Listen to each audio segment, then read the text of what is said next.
I will talk about Kapo, which is one of the sort of defining LARPs of Nordic LARP. It's a very special LARP in many ways. It was held in 2011 in Copenhagen. It was the largest one of the ones we've seen here, I think, with 180 participants in total. It ran for 48 hours, not with everyone in play at the same time. And it was a prison camp LARP. It was a LARP about the prison camp where the prisoners were oppressing each other rather than being oppressed by guards. In fact, there were no guards in the prison camp. It was all prisoners against each other. And the idea of the LARP was to create individual stories where each player came into the camp as a new innocent person who was being thrown in jail for some reason.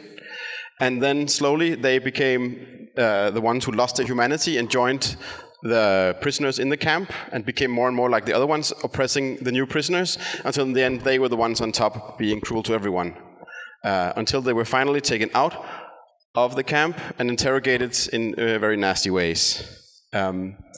The game was more about creating the feeling of being in a prison camp than actually recreating the simulation of a prison camp. So it wasn't about making the world look realistically like a prison camp, but it was more about creating an abstract space that gave you the experiences of a prison camp. And this was done with a Blackbox Environment, like Delirium or Before You Wake. But this one was held in a large old factory hall that we got to build some amazing scenography in, out of whatever scrap and stuff we had around.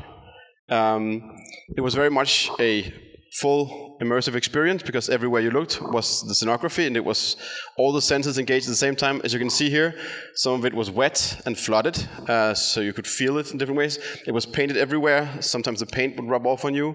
It had a very distinct smell because of the water and the paint and the many people together in there. So the whole time your senses were being informed that you were in this strange, unnatural space where everything was weird and dangerous in an abstract way. It also used workshops to create the characters, but in a very special way, where the workshops were about creating the cultures. The organizers had 4 cultures in the camp that had different ways of oppressing each other and the new prisoners as a starting point, and then the players would define the cultures themselves in the workshop and build the details and the everyday rituals and how things were handled in each of the 4 cultures. And the cultures were made so that they were easy to teach to new prisoners. And also, in the same groups, you would create your characters. So it wasn't like some LARPs where the organizer will write a character for you before you enter, or some other LARPs where you make your own character. Here, it was a collective decision about who would play what. And yes, we also rehearsed some of the scenes in the game and tried out stuff to find the right way of doing things before play. And the play experience itself became very intense because you were locked in this very strange environment where everybody was out to get you and keep you down so they could be on top themselves. And it became very intense both physically and mentally. Because physically you were in this very strange environment. The time was kept by sounds in 6-hour loops instead of 24-hour days, so you got lost and confused in the time. You didn't know when to sleep and you didn't get enough sleep.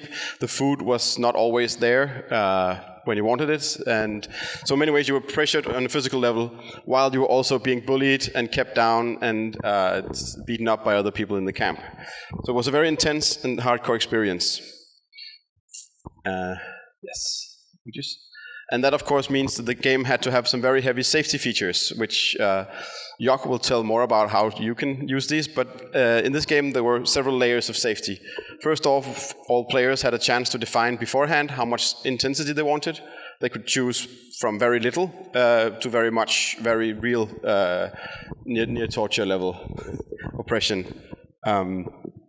Also, in the camp itself, to avoid any accidents, all the physical violence was reduced to abstract replacements, so you would instead have the feeling of being beaten up by a group of people rather than actually being punched or kicked. And of course, it also used the very common technique of safe words, so you could stop play at any time if you didn't want to be in a situation by saying the safe word that would end play.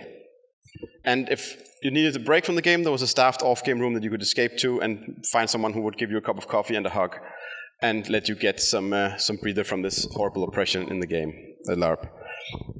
Yes, and after the LARP, there was a nice organized debrief where you could sort of reflect on the experience, and find your way back into real life and yourself. So yes, 180 people decided to go through this experience of being in a horribly oppressive prison camp. It was not fun at all. It was scary and stressful, and people got traumatized in different ways.